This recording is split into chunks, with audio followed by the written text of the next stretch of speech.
Hi everyone. I'm continuing the exploration of parametric modeling and stable diffusion, and for this exercise I want to show you how you can generate parametric inputs for stable diffusion. So we are already as architects working with parametric models like this. So what interests me is whether we can actually integrate the novelty of AI generated images into existing workflows and control the parametric variability or image generation aspects of these algorithms.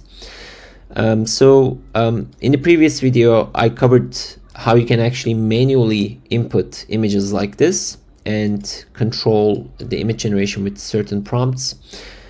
So here I'm trying to generate planimetric images using Stable Diffusion.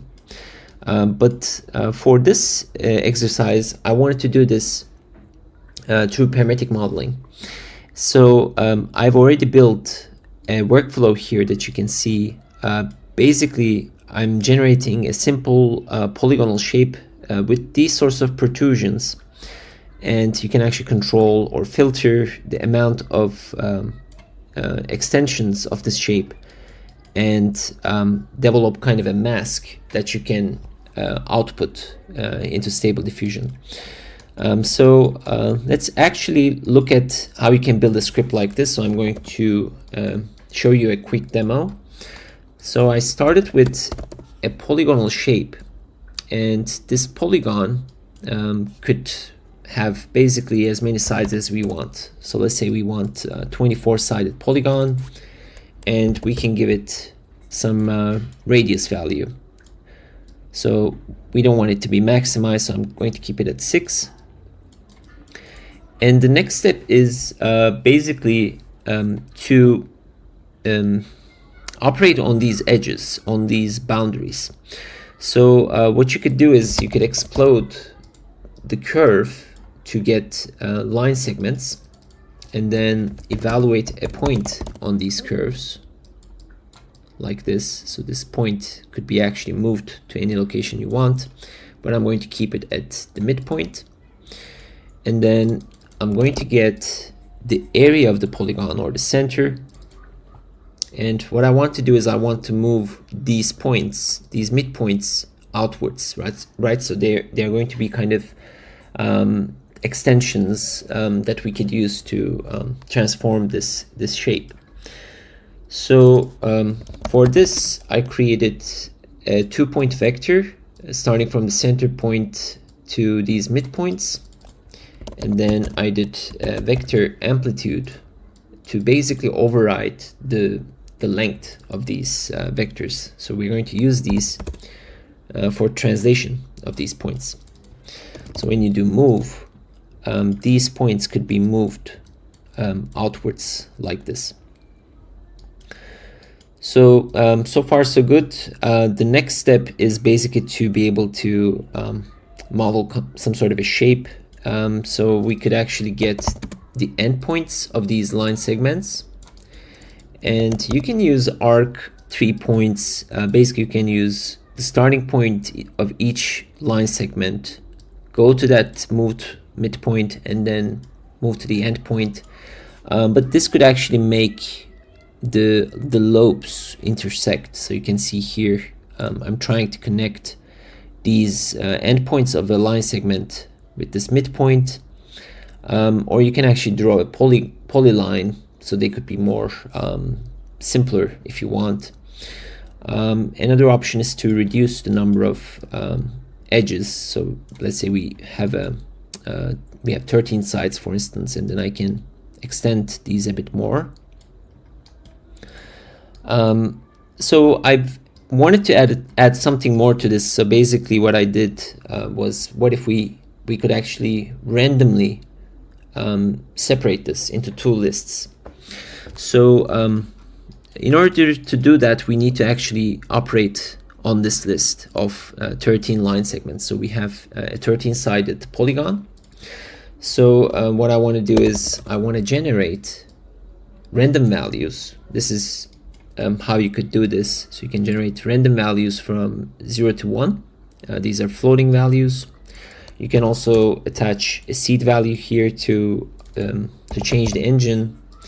And here you can see that these values are floating values like this. And I'm going to look for the values that are smaller than some threshold. So let's call it 0.5. So if they're less than 0.5, what will happen is this will give me a Boolean value. So it will be either true or false, right? So if the value is larger than 0.5, it will be false. And you can use it to dispatch or separate these edges into two lists now. So I'm going to use this as a filtering pattern. So I connect it to dispatch pattern, and I want to operate on these line segments here. So once you do that operation, you actually get two lists. So we get 8 lines that coincide with the values that are less than 0.5 and 5 lines that are greater than 0.5, right? So this becomes kind of a filtering mechanism. Now I'm going to move this a bit more further out, and what I want to do is replace all these line segments with the lines on A only. So these would be only outgoing lines, and you can see we have actually filtered out 5 of these line segments. So if you play with the random engine, you can see it actually triggers different values, and you will get different filtering done on these edges. We could also do something else with the resulting lines actually. Now that I see it, let's actually take this a step further and do the same operation on line segments B. But this time, let's not move them outward, but move them inward. Okay, I'm doing this on the go. Let's hope it will give us nice results. So wherever A is connected, I want to connect B here with the copy. So this will go here as well. But these lines, we can move them less, or we can actually move them in the reverse direction. So I'm going to reverse this vector and push it to the vector amplitude. So these lines will now be moving in the opposite direction, right? So I have kind of an articulated shape like this, which is pretty interesting. So the resulting lines, we can join them, and it will be a single closed planar curve. And what I did was I made a boundary surface and give it a custom preview so that we could actually render it with some color. So I'm going to do a color swatch here, and let's actually do this as red. And the remaining part is essentially basically getting the background of this region, right? So keep in mind that we are exporting an image region from Rhino viewport, and that region is actually here where I have defined a boundary. And what I want to do is now take this shape from this boundary. So you could do this by using, let's actually get this curve here, and this would be my other region. So if you simply made it into another type of boundary and give it kind of another color, let's actually make it kind of green, or there's already a shape here. But you can see they actually coincide. Like you have to either move them in the Z direction, or you can do some solid operation here. So you could do the region difference. Let's look at region difference. So what I want to do is I want to take from the larger shape the smaller shape, and this will give me 2 polyline curves. And if you connect the secondary one, now you would have your shape as your generated parametric image and the background separated. So we need to hide all of these elements and keep only the previews up, because you can see that it's previewing some construction geometry. That's how Grasshopper works. So I'm going to select everything here and go to solution and turn the preview off. So we would have kind of a simplified version of this shape. Now you can actually play around with these parameters. You can add or subtract different segments. You can change the shape. Sometimes it's giving me an error, but it's basically let's see, because I think when you get self-intersecting curves, the Boolean operation might be giving you some errors. But in that case, just reduce these values a bit, especially when you're moving in the negative direction, and you should be fine. So I've created a parametric drawing like this. Now let's try to input it into Stable Diffusion. So I'm coming to step number 2, and I'm going to export this drawing to the file path that I've defined, which is right here. So let's see if it's updating. So I got it as an input image now, and it's being updated here. And you can transform this in any style you want. So I've chosen Renaissance style radial building plan, but technically speaking, you can generate any other type of style for architectural drawing. So let's try going over here and running our Stable Diffusion.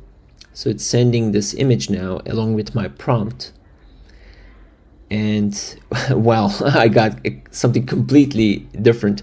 So this is it's kind of interpreted as a three-dimensional object, I think. So let's try to run this again. Maybe we will get a better result now.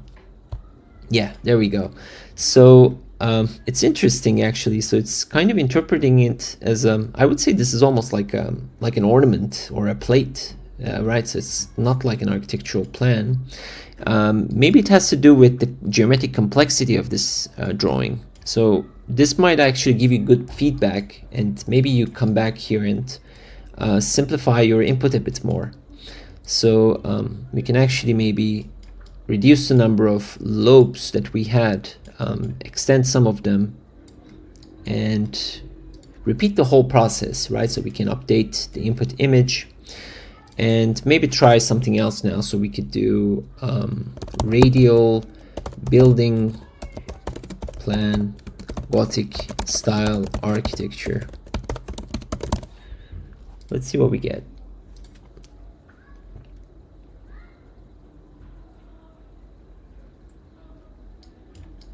Wow, so it recognized this as a shape, but it wasn't able to put the plan drawing. So it's you can definitely see some Gothic features here, but it's more like interpreted as a region than like for conceptual image rather than a plan drawing. So radial planimetric drawing Gothic style architecture. Maybe we have to engineer our prompt a bit more. All right, so it's kind of conceptualizing the inner image as kind of an inner world. Maybe we do Gothic style plan drawing.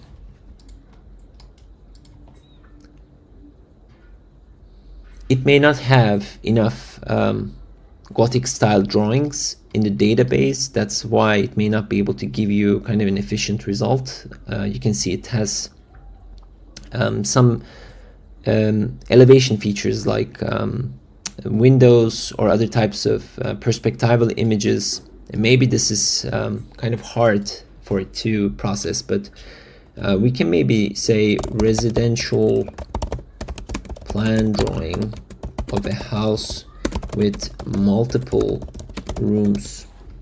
Let's try this. So I was trying to build into a more historical style. Well, it's still giving it as a perspective. Let's do residential plan of a house, maybe not drawing. Drawing is maybe interpreted as kind of a perspective. There we go. So it interpreted these circular regions as kind of like balconies or rooms, and it placed a core here with other types of speculative furniture.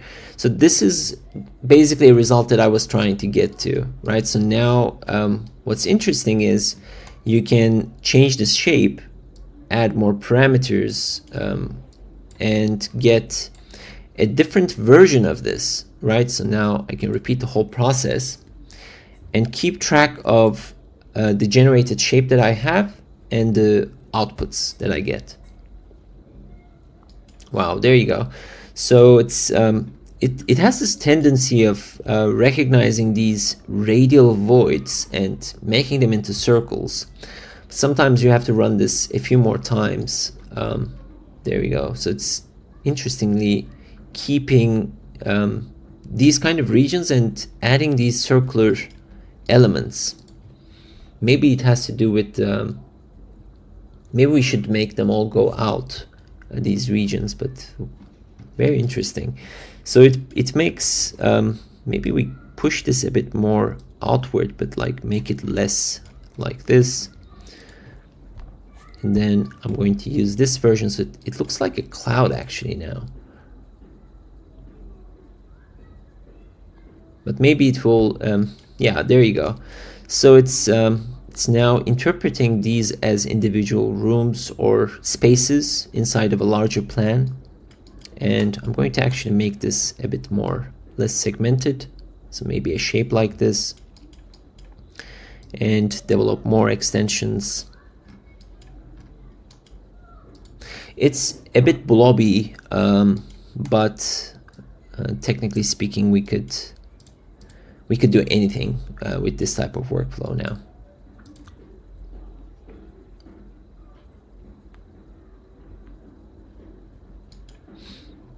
Yeah, interesting. So it's more sketchy. It kept the boundary, but added some walls, and it's pretty interesting. So it's kind of having these pockets of space and some inner circulation elements. Let's try it one more time, and maybe you can play around with this tool a bit more. But there you go. So it's giving kind of three-dimensional explorations as well.